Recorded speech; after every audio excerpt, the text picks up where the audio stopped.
If you were asked what is love, what would you say?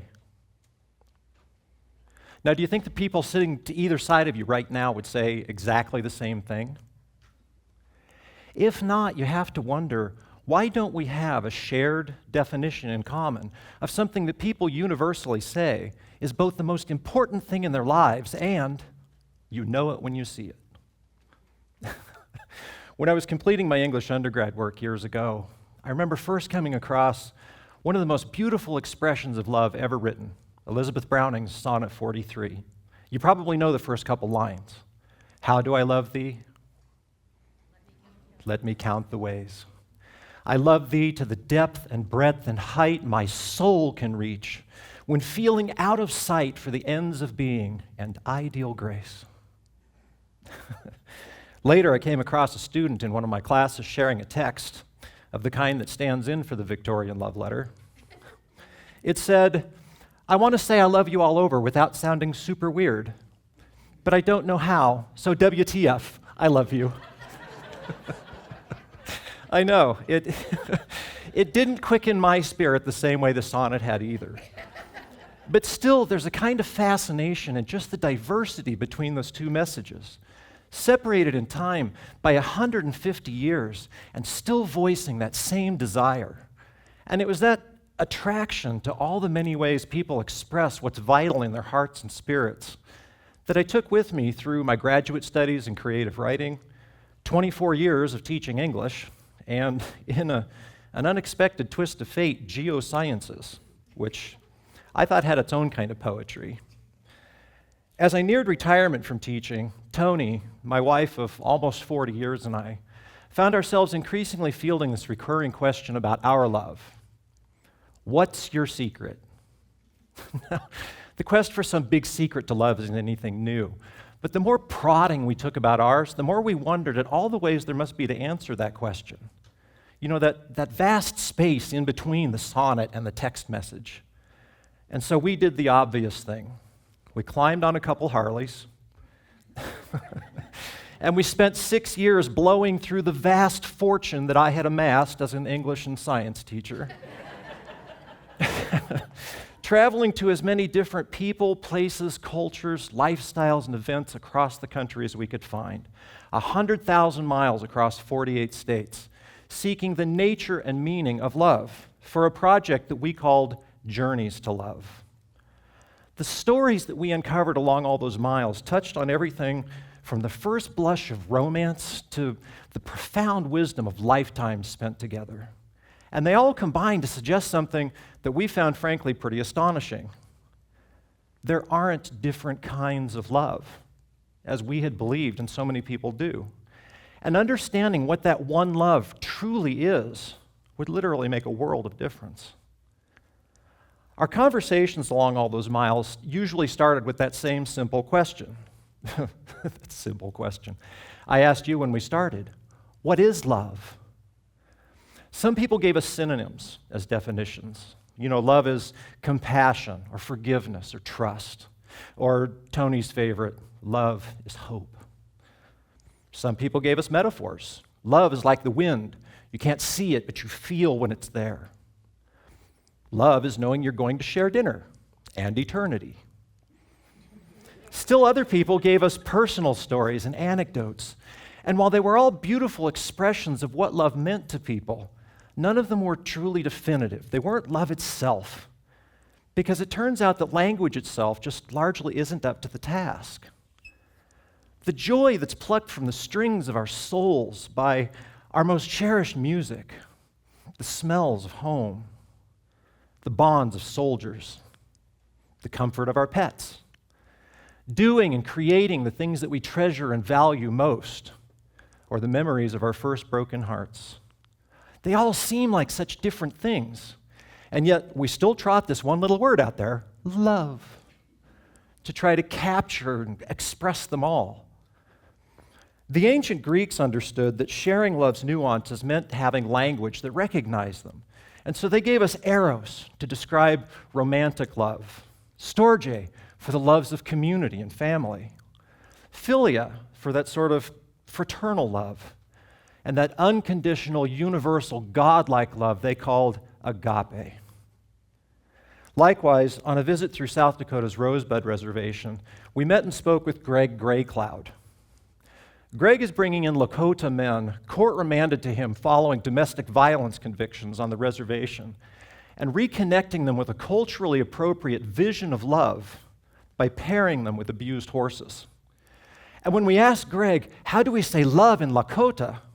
It turns out that, like the ancient Greeks, the Lakota have no single word that simply translates as love. Instead, there are these wonderful phrases for the longing to bring others into your family or to ease someone's suffering. And before each of these phrases comes the word woe, meaning a value or a way of being, making it clear that the Lakota don't see any of these things as simply feelings or emotions or something you can kind of possess and give away. Khenpo Karma Tenkyong, a Tibetan Buddhist monk we met at a monastery above Woodstock, New York, echoed this idea when he told us love isn't something you have to cook and eat. It's already in you. But if love is in us, how can we be in love? And with so many different supposed kinds and objects, how could Eros, Agape, Storge, Philia, and all their cousins and friends really all come live together with us under a single roof we simply call love? Well, just as scientists have struggled for decades to align Einstein's general relativity with quantum physics, philosophers, theologians, psychologists, writers, musicians, and others have looked for this kind of universal definition, a unified theory, if you will, of love. And so at this point, my inner science teacher just can't take it anymore. Nudges the English teacher out of the way and says, give me a crack at this one. Just as anything with mass has gravity, gravity is an inherent property of mass, scientists and philosophers working together in the emerging field of consciousness studies, like neuroleadership researcher Chris Ancona, cell biologist Dr. Bruce Lipton, are increasingly showing that consciousness is an intrinsic property of life. And just as the more massive an object is, the greater is its gravitational field, the more complex a life form, the greater is its consciousness. That awareness, our field of consciousness, if you will, is what reveals to us love's existence and profundity. Love returns the favor by giving consciousness purpose and meaning, forming a kind of symbiotic field. Who, where, and what we bring within that field are the things we're conscious of loving.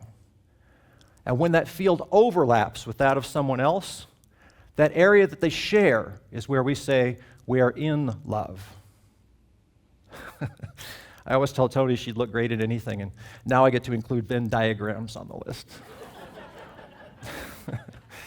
So love is both within and surrounding us, a kind of universal field through which we all perceive and exchange information about the world, much like our other innate perceptive powers, the abilities that we call senses: sight, touch, hearing, taste, smell, and intuition.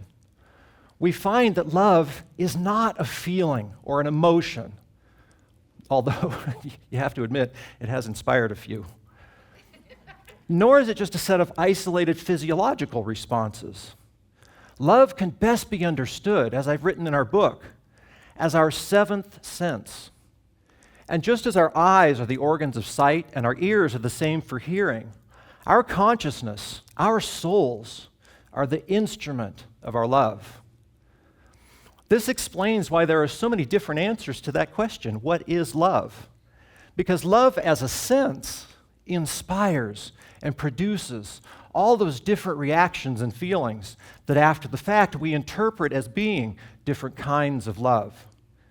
And it therefore becomes inextricably attached, linked to the context of every experience of it. I can probably put it better this way. If we asked people what is sight or what is hearing, we'd expect pretty uniform physical or physiological descriptions because our eyes and ears, pretty standard equipment. But asking what is love of people whose consciousness is unique to them is much more like asking instead, what's the meaning of what you see? Or how does what you touch make you feel? Filtered through individual experience, perspective, circumstance, culture, we'd know the answers we were going to receive would be deeply subjective and therefore infinitely varied. This also gives us some insight into why people trying to get love from someone else will so often be confused and frustrated by that experience, just as they would be if trying to get the sense of sight or sound from another person. Other people can offer us things to see and to hear and to touch, just as they might offer us the romance, kindness, friendship, mercy, companionship, all the things we can perceive through that sense of love. But the sense itself, like all your senses, is inextricably and inalienably yours alone. Love truly is within us. But why should we change our understanding, our vision of love's nature like this? Well, the wider wisdom is found in something Dr. Martin Luther King captured when he described love as that force which all the great religions of the world have seen as the supreme unifying principle of life. Love is somehow the key that unlocks the door which leads to ultimate reality. And it's that somehow that Dr. King mentions that's a product of understanding what our love is, how we share it with all life, and especially with one another through our common humanity. And that's a unifying principle we've probably never needed more than today. The personal wisdom is learning to reverse that backward concept of wanting love from someone else, doing all kinds of interesting things to try to capture and keep it, and then hoping that that means somehow being in love, as if love had never been in our being before we went to all that work. When we understand instead that love is already an essential part of us, intrinsic to our being, we can simply love and be. And we're better able to understand when our love overlaps with those of others, when we are simply and truly in love. I suggest, although I may be biased, that the best way of doing that is through discovering, being open to, experiencing the journeys and love stories of others. Because when you do, you discover something equally astonishing. Being in love is your natural state. We can't help being in love. Because as Joseph Campbell told us about the wonders of belonging to this human family together, every story you hear is your own story. And afterward, when we've sensed together that that story is life, is a journey that we all share, where does that leave us with one another?